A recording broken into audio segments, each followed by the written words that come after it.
magre-redecorate ulit. Ang gulo ngayon dito sa ano. Ito, ayan. Ito yung dating table. Ayan, nalitan ko yung top nya, pero green pa rin.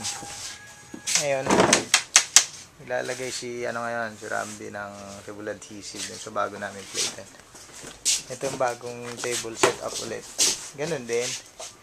Pang ano, tapos padagdag kami ng ano, plate 10, Hardiplex ng gawa. Ayan. Padagdag ako ng mga 100. Ayan siya. Para kahit isang kulay sa CMYK 100 diretsahan. Ito pala ngayon. Napasubo eh. May bigla kaming nakontrata.